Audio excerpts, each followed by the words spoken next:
I'd like to introduce myself first. I'm Graham Brookfield. I work at Homes England in the affordable housing team. So welcome to our first session of the day, working in partnership to enable housing delivery. You will see on your screen now, Homes England works with places, focusing on enabling the housing regeneration priorities of local leaders at local authority and combined authorities.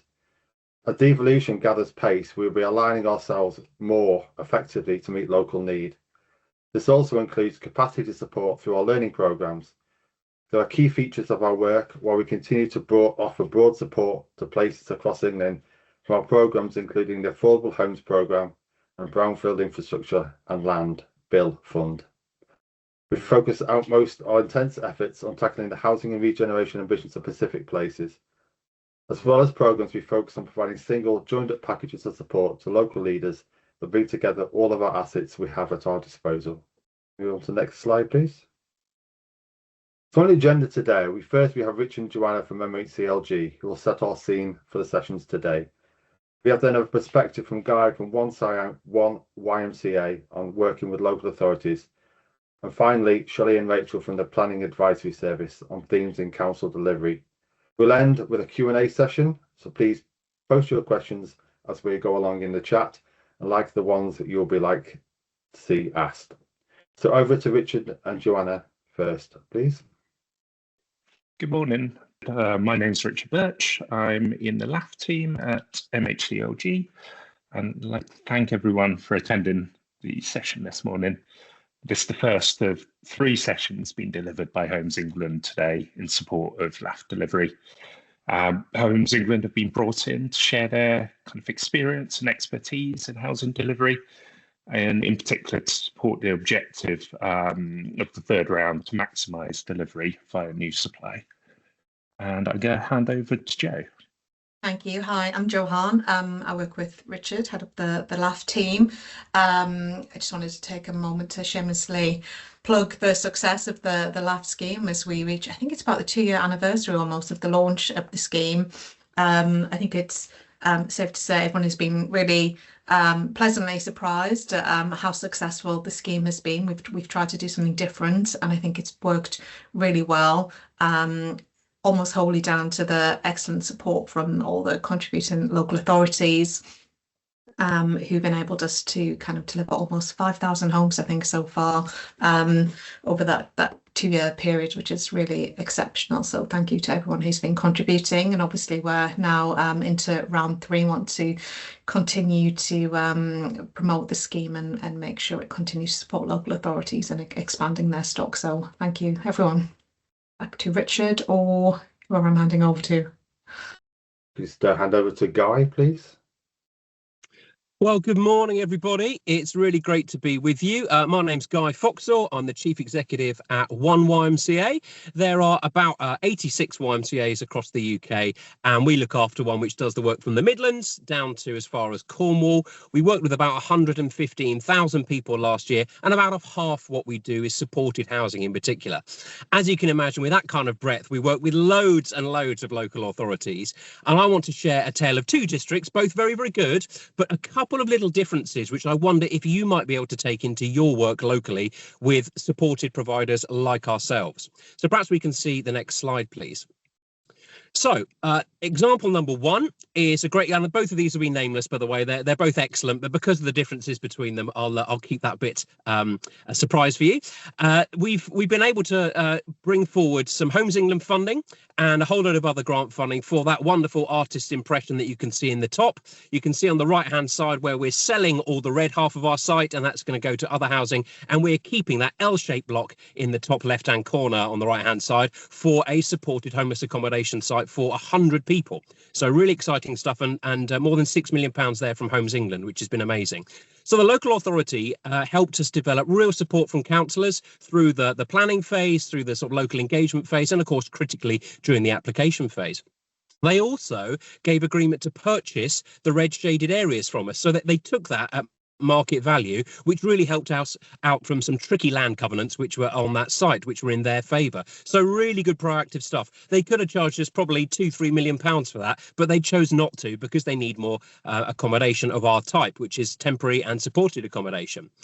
They also assisted us, of course, nothing formal, but through, I think, helpful lobbying and back corridor conversations about community infrastructure levy and section 106, whereby our contributions to that were in fact reduced, which again was very, very helpful. And also, I have to be very careful what I say here, but I understand there was some helpful planning nudges as we went through that planning process, with reminders of the pressing need for this project. Nothing untoward, of course, but the point I'm making is there was a favourable tide throughout all of this, which is really helpful. Also, at the very end of things, they let us know there was probably £300,000 or £400,000 from the Better Care Fund and a couple of other pots that they had lying around of commuted sums. So really, really supportive stuff, which has enabled us to be about 2/3 of the way through this build. It's not going to look quite like the artist impression, but these things never do. A couple of things that you can see in the right bottom hand corner, and these are critical. These are probably the difference between the other also excellent local authority that we were dealing with. The council asked for no title restrictions whatsoever on that particular part of the building, and also have not imposed any nomination rights. I can imagine many of you in your roles in housing would think, the idiots, what do they do that for? But from our perspective, it meant that we could borrow easily against the site, and our trustees, as a local charity, had no worries about potentially having the entirety or even part of the building in somebody else's hands. In other words, could we keep our occupancy levels high enough to pay our mortgage, not over the near term, but also the long term. Next slide, please. The other district I'd like to tell you about, also a very good district in our area. We work with them in partnership in a number of different areas. And again, there's a lovely artist's impression of a building that we're trying to bring forward. More money here from Homes England, I'm pleased to say. And again, this excellent local authority helps us to submit the funding bid to Homes England and to MHCLG. That was both for grant funding for the capital, but also revenue funding for the first 3 years of this temporary accommodation scheme. Really, really tricky site. But again, they gave us general support from their councillors, making sure that the local environment and the local residents were just about in our favour, or not putting in too many objections, and it's been a programme actually with very few objections.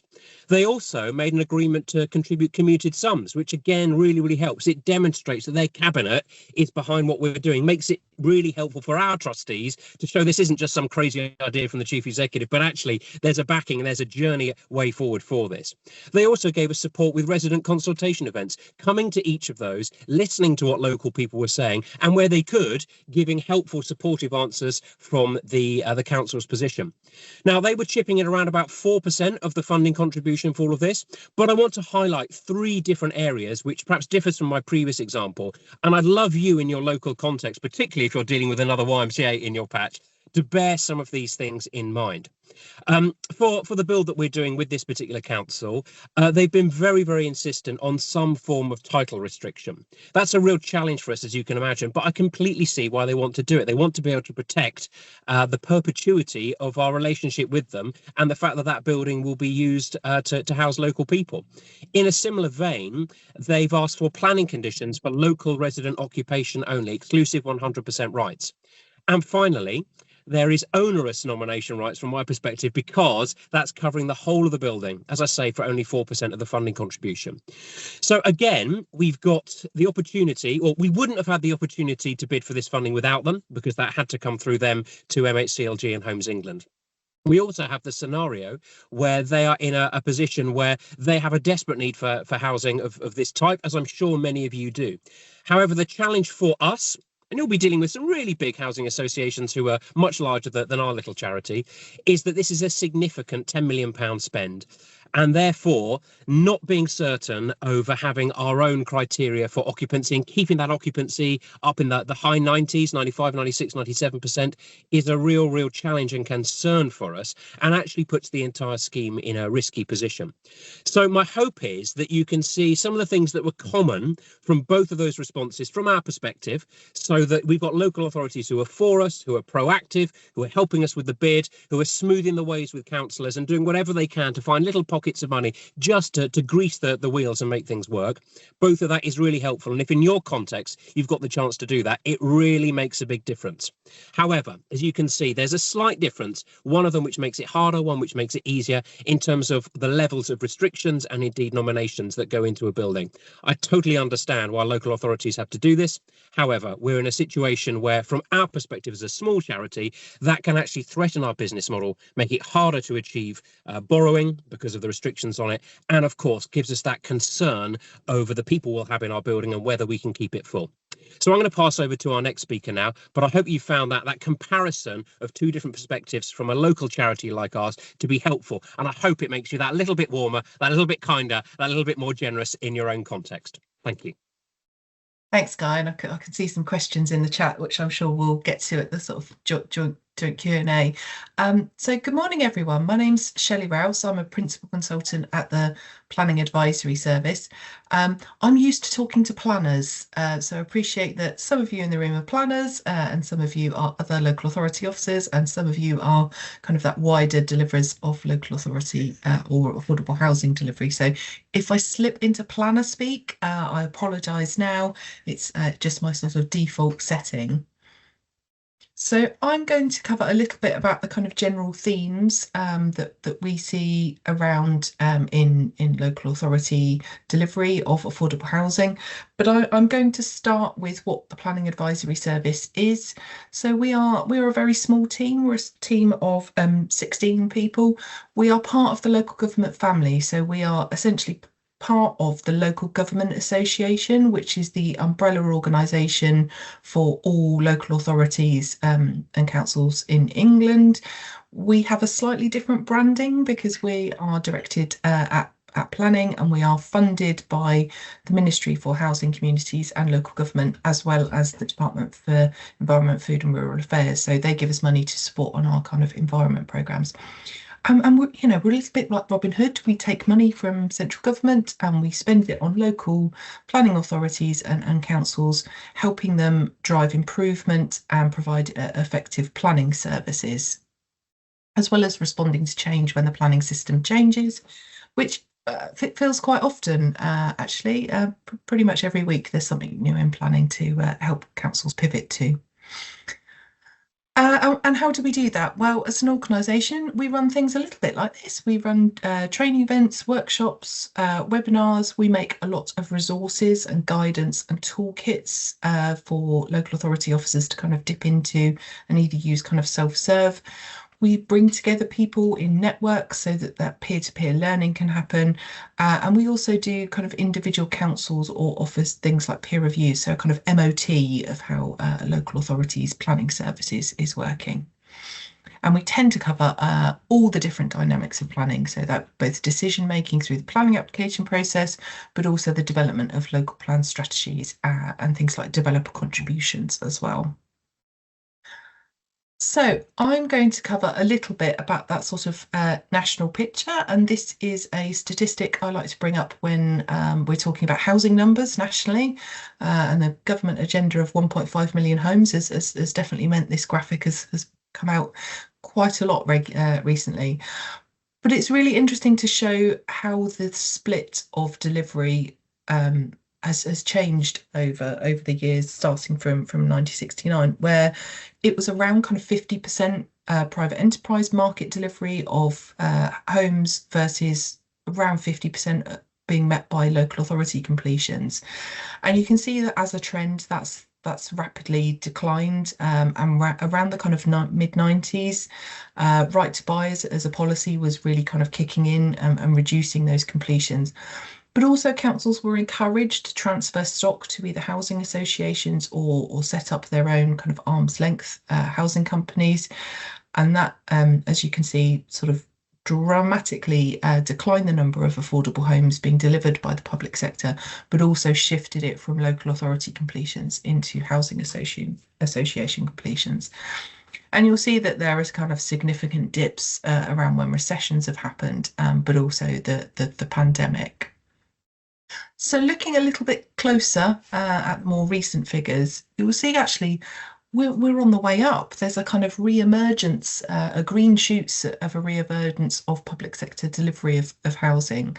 And housing association completions are definitely on the upward trend, going from around 32,000 5 years ago to kind of 35,000.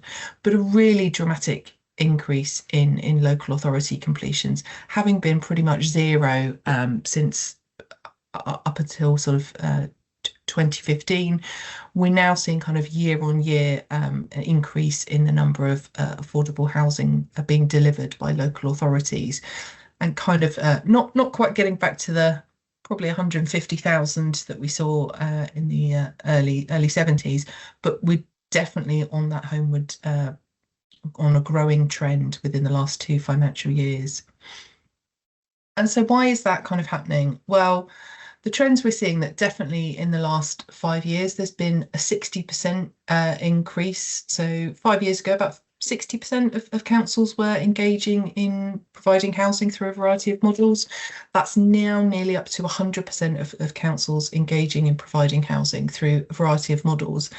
And we're seeing that either as direct delivery, joint ventures with house builders, or joint ventures with and partnerships with registered providers and Homes England, or even down to just those early green shoots of kind of making plans or setting up in-house or arm's length housing companies. So pretty much every single council is now thinking about how they can get involved in direct delivery, either at an early stage or kind of more advanced stage. And that's shifting to kind of nearly 80% in the last year being involved in actual direct delivery. And nearly 70% of local authorities are creating strategies and action plans to how they as a corporate body can go beyond just securing affordable housing via Section 106s and getting really creative with delivery. And I think that's mirrored by the rise in corporate priorities. So we're seeing pretty much 80% of local authorities now consider the delivery of affordable housing as a corporate priority, with visible political support and kind of strategic visioning being embedded into most council documents. We're also seeing councils increase the relative amounts of properties that they're buying back under the right to buy. If you haven't, I'm sure you've already noticed it rather, that there is a consultation out on significant changes to how the right to buy is going to operate in practice. So we'll wait to see what the outcome of that consultation is. But I think we're going to continue to see an upward trend of local authorities buying back properties sold under the right to buy. And we're actually seeing councils get really innovative with their own land holdings and land assembly. There's an increase in the use of digital tools and proactive land identification software. So using things like open source data around land parcels and ordnance survey to kind of look at where those opportunities are to marry up existing council land with other development opportunities and have that more cohesive land assembly. So definitely shifting from a reactive point of view around land identification to a proactive process for land identification.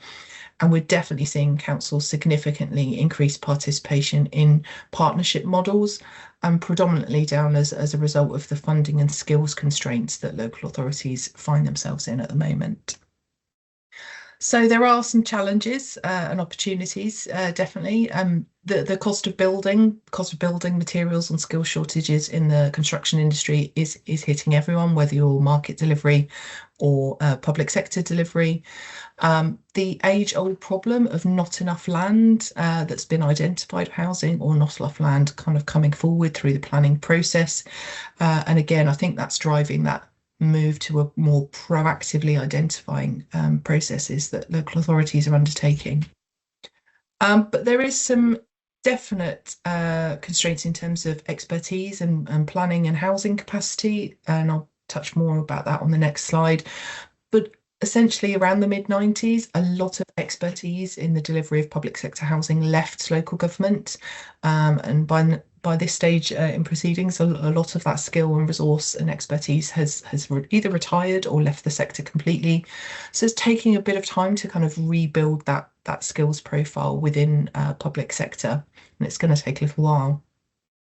And we definitely at the LGA are hearing across all voices very, very loud and clear that the retrofitting costs are significantly impacting the affordable housing sector and registered providers, and actually taking on new stock and those sort of programs are definitely taking a back burner, with focus being on retrofitting programs. But we are seeing some increased government grants and some reforms to right to buy policies. We're also hearing rumours that there's going to be some enhanced use of the Public Works Loan Board funding for local authorities. And we're definitely hoping for some better integration with affordable housing goals in central government planning. But it's going to be an uphill struggle. So this is the kind of area that I help look after around some workforce issues within local government. And I think until we have the people in place, delivering at scale is going to be something that's going to take a while for us to get there. So about a third of all councils are experiencing retention difficulties with housing officers, and around 30% say they've got difficulty in legal professionals. We see that directly impacts the ability for councils to upscale the delivery, especially direct delivery of affordable housing. But planners as well, 25%, so a quarter of all local government planners have left public sector, so have either gone into private employment as a planner or left the sector completely since 2013. Planning departments have faced around a 40 to 60% reduction in budget since 2010. So the ability to deliver that planning part of the process for direct delivery has definitely been impacted. And we found that across the board, actually, around 60% of all councils are experiencing difficulties in recruiting both planning officers and housing officers. So it's definitely going to be a longer term problem to fix the workforce to then drive forward improvement of affordable housing delivery. Right, I'm going to hand over to my colleague Rachel now, who's going to talk a little bit about some recent work that we've done on local authority direct delivery in a specific context. So Rachel, I'm going to hand over to you. That's great. Thank you very much, Shelley. Just check, can you hear me okay? Yes. Good morning. Great. Good morning, everybody. My name's Rachel Ferry-Jones. I'm a principal consultant at the Planning Advisory Service. And we thought it would be helpful just to signpost you to some case study work that we undertook with the University of West of England a couple of years ago. The purpose of this study was really to look at the role of planning in helping to enable housing delivery. So we weren't looking specifically at partnership relationships with registered providers and housing associations, but I think there were some good lessons that came out of this work. If we could go on to the next slide, please. So we looked at about 8 to 10 local authority areas, and the case studies, we did a number of in-depth interviews with planning officers and also a whole range of stakeholders. So talking to registered providers, developers, etc. And we looked at a variety of circumstances, different size, type of developments coming forward, and what the challenges were specifically around bringing forward those brownfield sites. As you can imagine, quite often land contamination, access issues, looking at what helped to unblock them and bring those sites forward. Now, many of them did benefit from funding from the Brownfield Housing Land Release Fund, and that was, we found, a major catalyst to getting some of these sites brought forward. And there are a range of innovative practices these case studies demonstrate, and in particular working together and developing strong relationships. I think, as Shelley said, we mainly talk to planners, so forgive us if we're from a planning perspective, but so often planning can be seen as an obstacle, particularly when you're looking at the statutory process of determining applications. But these case studies really demonstrate that sort of the end-to-end process and the planner's role beyond simply determining an application really help bring forward these sites. Next slide, please. So just in terms of some of the key learning from these case studies, and I think it picks up on some of what Guy's already talked about, what we found was where you've got strong corporate leadership and the delivery of these sites and affordable housing is a corporate priority across a council, it really helped bring the resources behind getting these sites brought forward. The strong relationships with registered providers, and not just registered providers, also council's own housing arms of bringing forward affordable housing. There were strong relationships from the start. I mean, what I should say about some of these sites, they're at various stages of development, not all are completed. But in terms of what we look throughout, that lesson learned of having that leadership and that governance arrangements from the very start is really, really important. Ensuring that the partners you're working with, so if you are working with a registered provider in the council, that you're sharing the same objectives. And you're developing a visible pipeline of opportunities. And in terms of skills and knowledge, we found that those authorities that kind of had a team in housing and within the planning service working on from conception to determination and delivery was really key to bringing forward these sites, making sure that there's that continuity and that consistency in relationships. That's not to say that always you should have the most seniors of planners working on these projects, trying to involve other members of the team as well, perhaps those with less experience, so that they can see how this collaboration and process works. And I guess above and beyond is making sure that conversations are open and transparent. So where there are challenges, and in many of these cases, significant challenges that needed to be overcome, innovative ways around them, that you're working together to develop, the proposals and to ensure that something's viable and deliverable. Next slide, please. So thinking of planner as the enabler, what were some of the key lessons for planning tools and considerations in these particular case studies? There are lots of, I've already talked about the resources, making sure that you've got some dedicated team in both planning and housing working together on the sites. But also there are a range of planning tools that can be used at different parts of the process. Now, some of these sites weren't supported by the local planning so much as they'd come forward outside of the local plan process and so weren't allocated. And, one of the ways of dealing with a site that comes forward outside of the local plan is to look at supplementary planning documents and planning briefs. Back in my early planning career days, we used planning briefs a lot and adopted them as supplementary planning documents where we were looking at regeneration opportunities.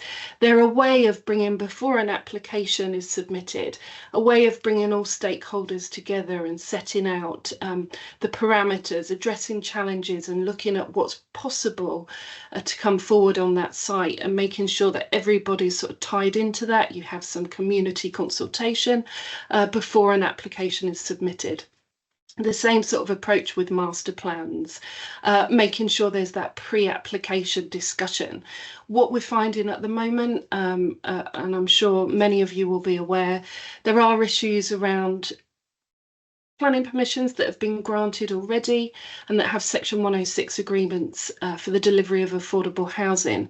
And there are issues at the moment about bringing forward those homes. There's a multitude of reasons, but one of them is sometimes that registered providers aren't engaged early enough in development proposals. So the type of homes that are being delivered are not necessarily what registered providers in the area want to take on. And it really highlights those pre-application discussions are absolutely critical to make sure that all stakeholders, the homes that are required, are being delivered. Next slide, please.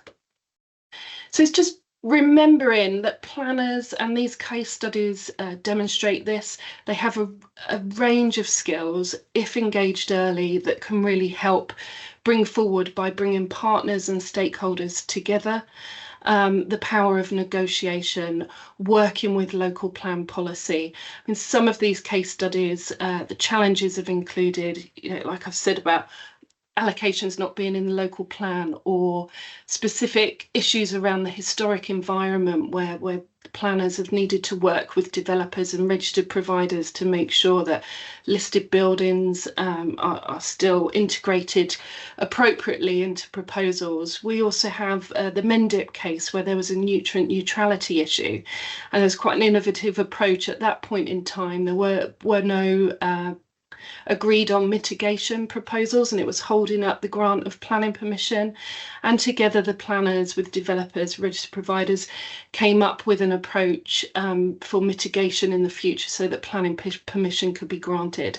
So it's just making sure that those relationships are built early on in the process, which I'm sure many of you know and very aware of that. Thank you. Thank you, Rachel, and thank you all our speakers there, Guy, Richard, and Joanna. So there's been quite a lot of questions coming to the chat, which is really good. So I'll just kick off. If all the speakers can just put their cameras back on, that would be really good. So I think I'll just pick up a question that I think I can pick up working at Homes England first, while everyone's just looking through the questions themselves. Affordable Homes Programme 21 to 26. As a question asked, has it been extended beyond 2026? The government in the recent budget announced extra funding into the Affordable Homes Programme of 500 million. It's between GLA and Homes England. That did not include an extension beyond 2026, but they did also announce that in the spring statement there'll be an announcement on a new programme to run beyond obviously 26. So the short answer is no. So Guy, there's a few questions that have come up in the chat about nominations. I don't know if you've seen them. How not requesting nominations helped improve the ability to deliver the scheme. Have you got any comment on that? Yeah, so I can see a few questions. I'll go through them in order, Graham, so I don't lose the train. There's one from David about if there are no nominations, how does YMCA prioritise for housing? From our perspective as a YMCA, we want to help local people. It's in our memorandum and article, so we've got to do it. So that's how we'd approach that. But I recognise that a local charity can often have priorities which sit straddling or beyond a local authority area. So the fact that I'm saying, hey, as a charity we want to help local people, actually as a local authority, each local authority wants to help only its local people. And I do get that. You've got statutory obligations and duties which we as a charity can be a bit broader with. So I can completely understand that, but our YMCA's perspective is to help local people. I can see there's a question from Lee about ACRS, which is the Afghan Citizen Resettlement Scheme. The type of funding that we secured was a different type of supported accommodation scheme. It was in fact the SHAP funding, so it wasn't ACRS as it happens, Lee. But if we were involved in that, you're quite right. It's very difficult to have a local Afghan refugee, isn't it? So there's a slight conflict there. But our requirements were outside there, and the areas that we do work with separated migrant children or the Afghan community, there are no nominations rights there. That's a carved out building, the way that we approach that for those obvious reasons. Then I think, as Graham's alluding to, there's slightly a tricky question from Luke about explaining how if a local authority had nominations right, if that's removed, how does that improve our business model? I think it's threefold really. The first of those is a really practical one on borrowing. Our lenders, we're not big enough to have all this cash sloshing around, so we've got to borrow. And anything that changes the valuation, it limits it in any way. And of course, exclusive nomination rights does, because the lender is thinking, is this building now worth 5 million, or is it worth 4 million, or is it worth 3 million? Because of the fact, if I were to, to sell it on the open market or give it to another provider, only people from X authority could be able to get in there. So I hope that's clear on the borrowing side of things. Secondly, there's as someone's noted in the chat, there's the occupation requirement. If you're waiting for a local authority to find a person, I know you've all got these guys coming out your ears, but sometimes you offer and they're not quite ready. So we can sit there with a void for 1 week, 2 weeks, 3 weeks, 4 weeks, even longer. And that void costs, it does cost a lot of money, particularly in the supported housing sphere, when you're paying for support to be there as well, waiting for that person. So you've got borrowing evaluation, you've got occupancy, which does get a challenge over the years. And I know there's a pressure now, but this was a planning consent in perpetuity, requiring a nominations agreement. The last bit is a bit more nuanced, and that's the operational delivery. If we're working with complex needs or those with significant multi-layered disadvantages, then we've got to be able to, as a provider, required to ensure that there is a balanced community. If you've got a whole load of people recovering from perhaps a drug and alcohol addiction, then bringing in someone who's still puffing away is not going to be helpful, and there needs to be flexibility in that kind of agreement to try and avoid that. I can see some helpful stuff in the chat from Alison about ways that could have been looked at. The local authority in question was not particularly interested in those more flexible things, but you're quite right. It would have been great to see a restriction, then moving to nominations, and then maybe more flexibility. But yeah, it's certainly a challenge, one which has got our trustees and our lender a little bit nervous. And then to go to the final question, which I can see is from Laura, sort of in my patch. There's been some discussion in the chat already about commuted sums. I would echo what others have said. While there was a little bit of longer term supported accommodation in our buildings, there didn't seem to be any problem from what we experienced as a recipient rather than experts or people in your shoes in terms of receiving commuted sums for our buildings. And for us, that often made the crucial difference, topped up the gap, made the whole thing a possibility. So Graham, I'll hand back to you, as I think that's those questions answered, or at least answered to the best of my capability. Thank you, Guy. That's absolutely great. You ran through the questions without me having to ask them, which is great. Thank you very much. It's really good to see people actually making connections and answering questions in the chat themselves as well, particularly on that temporary accommodation issue. From experience myself, I think it does depend on the legal advice that you receive from your legal teams and the local authority, and obviously the wording in the section 106. So just moving on to some questions maybe for Rachel and Shelley, Paz. The first question is about the terms in the challenge and opportunity expanding the use of SIL to deliver affordable housing to help create growth. Have you got any kind of comments on the use of SIL to bring forward the kind of schemes? Yeah, so at the moment, the community infrastructure levy you can't use to deliver direct affordable housing, although you could use it to deliver infrastructure to support that affordable housing. And I think that's quite important to think about, so public realm or other infrastructure that's required to support that scheme. I guess the way the community infrastructure levy is set at the moment, it's set taking into account planning policies for the delivery of affordable housing. So it should be what's viable within the scheme post delivery of that affordable housing. So there's a challenge if you bring it together in terms of, SIL already doesn't provide enough funding to deliver the infrastructure that's required to support most areas' local plan development growth. So it will become an even more difficult, how do you the governance and the prioritisation for councils when you're using one pot to look at delivering a multitude of things. So I think there are challenges if you brought it together, and I suspect perhaps infrastructure would be more challenged in delivery if we brought affordable housing into SIL. I guess what I should also say, sorry, just to add on top of that, that was a proposal in the infrastructure levy that the previous government were proposing, but the current government have decided not to bring forward the infrastructure levy. So for the time being, there are no proposals to, use SIL for affordable housing.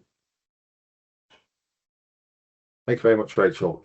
Shirley, just following on from that, somebody's asked a question about proactive land assessments and any partnership approaches to assembly. Do you know of any good approaches that are happening across the UK at the minute that maybe you can share with us?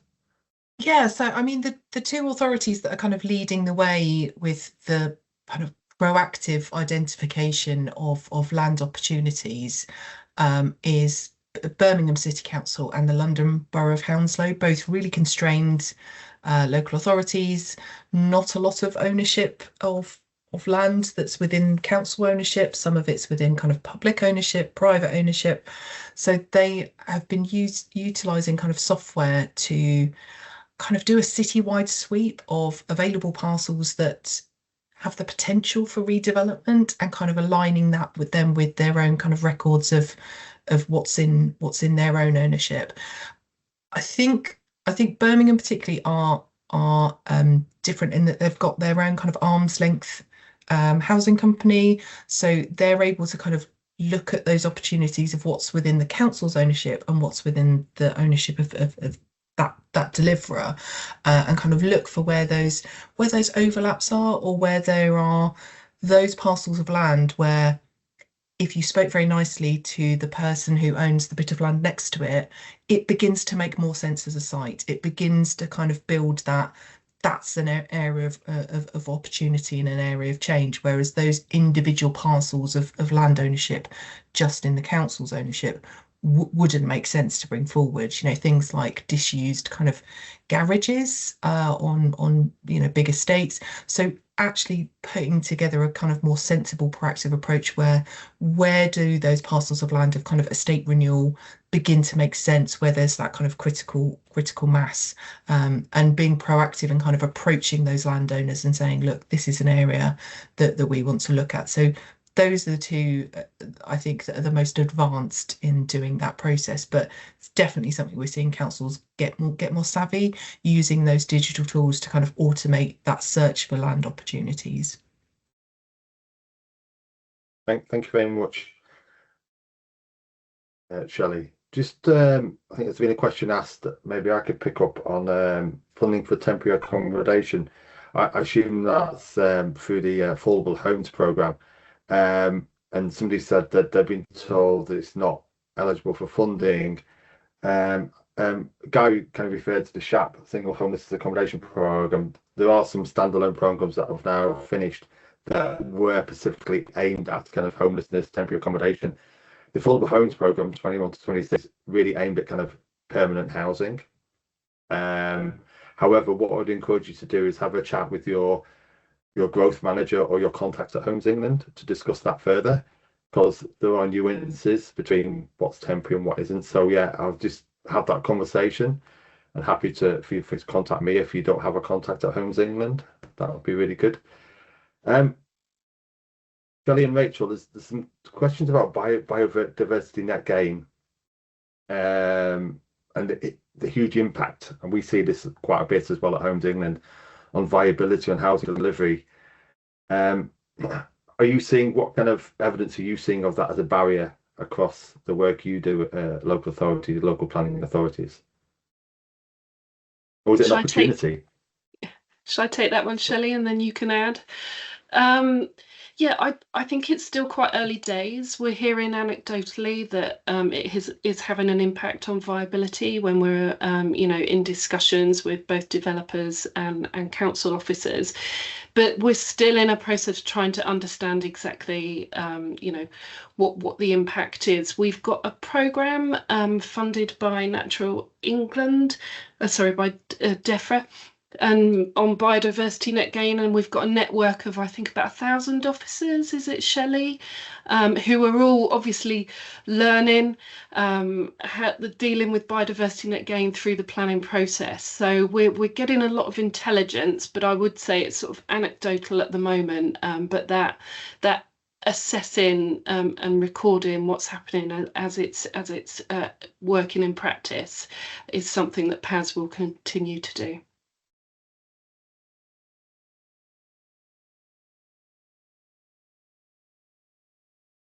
Thank you, Rachel. Just a bit of a clarification in the chat about the temporary accommodation question that I answered from a Homes England perspective. I think the query was whether Section 106. I think that's kind of been answered now. There was a further question regarding planning advisory service. Are you supporting LAs with rural exception sites in terms of I think there's a gap in knowledge and skills and understanding those. I don't know if you'd be able to pick that up with Rachel or Shelley. Yeah, I can probably pick that up. So ish is probably the answer. It's not an area of work that we have a lot of involvement in, but we do work to provide guidance and toolkits and sort of advice to local authority officers dealing with specialist housing. So we've got some advice on how to deal with applications for children's homes, older persons housing, and rural exceptions kind of falls into that bracket of we give local authorities kind of advice, either as part of our web pages or on an ad hoc basis. But yeah, you're quite right. Actually, the delivery and understanding of how rural exception sites work is quite different to sort of standard market housing that's delivered either through a local plan allocation or through that process. So it's understanding how that more localized kind of needs assessment fits with the decision making process is that kind of one-to-one hand holding that we tend to give. Thank you, Shelley. Some really great questions there. I think covering a wide breadth of issues affecting LAs with delivery at the minute. And maybe useful, I think, if we just came back to Richard and Joanna, who could just, if they could just quickly run through the expectations for LAF.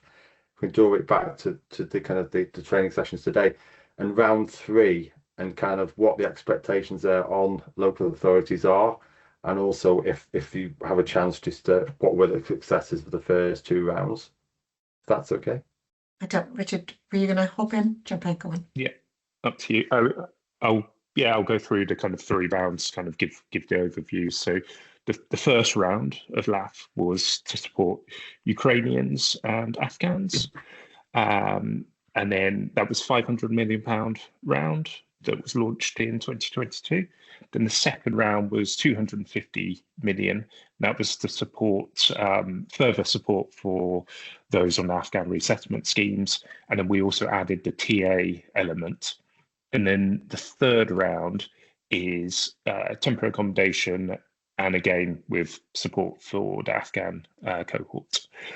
So it's an individual, as Joe's said, the kind of grants we've allocated all the grants out to local authorities now. So the amounts have all been kind of decided on an individual basis between different local authorities. The kind of grant rates are the 40% grant rate for the kind of standard size homes, both for the Afghan element and for the TA element. And then there is the kind of larger home element to support the larger Afghan families, and that's 50%.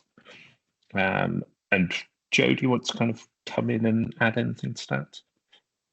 No, just add that we also give a £20,000 uplift for each home delivered to kind of help local authorities with incidentals and additional, give a bit more flex into the any capital costs. That money is also hopefully help to local authorities to kind of increase their resource to deliver housing more generally and build capacity, which is another kind of objective of the LAF fund, and we're keen to continue to help local authorities grow their capacity. And I'll also add about the kind of expectations in terms of spending in each year as well. So LAF 3 is a 2-year programme. The funding does need to be claimed within each of the 2 financial years. So local authorities taking part have been allocated a year 1 and a year 2 amount. I think it's really important that if you are facing challenges delivering or claiming the year 1 funding this financial year, that you do get in touch with us as soon as possible, because due to the nature of the way that the funding works, we can't move the funding from year 1 into year 2. So we would kind of appreciate that kind of early dialogue with you, so we can work with you to try and see what we can do in terms of kind of whether it's possible to reprofile some of that funding. There's a couple of extra questions just popped up in the chat, but don't feel you probably have to answer them now, Richard or Joanna, because obviously our chat will remain open. I don't know if you've read them. If you want to make any comment, is there a LAF 4? Probably a bit early days for that. That's a question. We don't know yet. There's a lot of work behind the housing strategy support SR currently on the go, working with our new ministerial team to help them shape their strategy. So we're not kind of able to say anything more on that at this point. But obviously they have reconfirmed the commitment to round 3, which is really great. There was another question on what happens if you don't have an immediate presentation for your Afghan homes. in which case we'd ask that you contact the Home Office, who run a central matching process, and they will look to identify a suitable family for the property you have, and help match those families in. We can provide the contact details if people are struggling to find those, no problem. Thank you very much, Joanna, for that answering the question. So just to reiterate, the chat will be kept open for this. The slides will be shared. One of those slides will include key messages from all our speakers today, which you'll get after the session. And on the screen, you'll just see our email address if you've got any queries at Homes England about today's session. And I'd just like to say thank you to all the speakers for their contribution today, and hopefully see you on the next session. Thank you very much.